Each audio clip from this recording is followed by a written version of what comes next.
देखिए हर खबर यहीं पर। सब्सक्राइब कीजिए TV9 भारतवर्ष। कहावत है कि आवश्यकता ही आविष्कार की जननी है, यानी जब जिंदा रहने के लिए कुछ जरूरी हो जाता है तो इंसान उसे हासिल करने के लिए जुट जाता है। यही वजह है कि दुनिया का हर बड़ा देश महीनों से कोरोना वैक्सीन को लेकर दावा करता रहा है। सवाल यह है कि वैक्सीन बनाना क्या बड़ा पेचीदा मामला है? दवाओं के मुकाबले वैक्सीन विकसित करना जोखिम भरा होता है। वैक्सीन विकसित करने में ज्यादा रिसर्च की जरूरत होती है, जिसकी वजह से इस काम पर खर्च भी ज्यादा आता है। इसके साथ ही वैक्सीन के ट्रायल को कड़े रेगुलेशन से गुजरना पड़ता है। अमेरिका को ही ले लीजिए। 1967 में अमेरिका में 26 कंपनियां वैक्सीन बनाती थी, जो 2004 में सिर्फ 5 रह गई हैं। यानी दुनिया के कई देश वैक्सीन बनाने से दूर रहते हैं। बावजूद इसके दुनिया का हर मुल्क सबसे पहले वैक्सीन बनाना चाहता था, लेकिन बाजी पुतिन ने मार ली। सवाल यह है कि दुनिया को कोरोना वायरस का जहर बांटने वाले माओ के वारिस क्या कर रहे हैं? इस रिपोर्ट में देखिए। टैंकों की ये कतार, तबाही के ये हथियार और ड्रैगन की नस्लों का जंगी फितूर।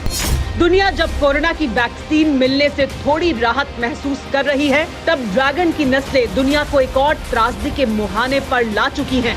कोरोना ने जिनपिंग के शागिर्दों का जहन इस कदर खोखला कर दिया है, जिसमें जंग के सिवा कुछ नजर नहीं आता है। चीन ने लगातार दूसरे दिन ताइवान के करीब बम वर्षक विमान उड़ाए। चीन के फाइटर प्लेन ताइवान के सरहदी इलाके में दूर तक घुस आए। चीन की इस हिमाकत का ताइवान ने भी करारा जवाब दिया। चीन के बॉम्बर विमानों को खदेड़ने के लिए ताइवान ने एंटी एयरक्राफ्ट मिसाइलें दागी।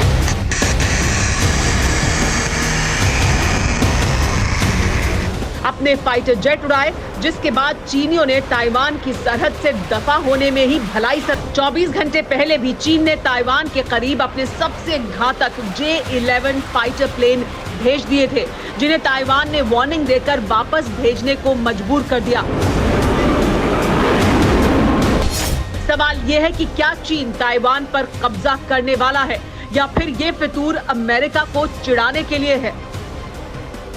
इन सवालों का जवाब ये तस्वीरें हैं। 41 साल बाद अमेरिका का कोई मंत्री ताइवान पहुंचा है, ताइवान की तरफदारी कर रहा है, और इसी से चीनियों की नसें फड़फड़ा रही हैं, क्योंकि ड्रैगन की औलादों के पाप की गवाही ताइवान से दुनिया के सामने पहुंच रही है।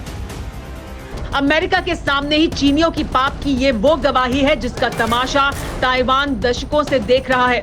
चीन के जो जंगी जहाज ताइवान की सरहदों को नाप रहे हैं, उसकी वजह भी इसी से निकली बौखलाहट है। लेकिन ये महज ट्रेलर भर है।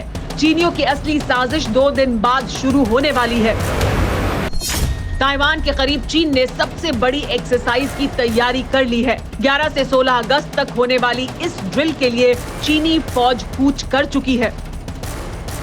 माना जा रहा है कि इस एक्सरसाइज की आड़ में चीन ताइवान पर कब्जे का दांव चल सकता है। इसके साथ ही प्रशांत महासागर में अमेरिका के सबसे बड़े गुआम बेस को भी निशाना बना सकता है। इसीलिए ताइवान की फौज भी मोर्चा संभाल चुकी है। न्यूज़ टॉप 9 रोज सुबह 7 बजे और शाम 7 बजे सिर्फ TV9 भारतवर्ष पर।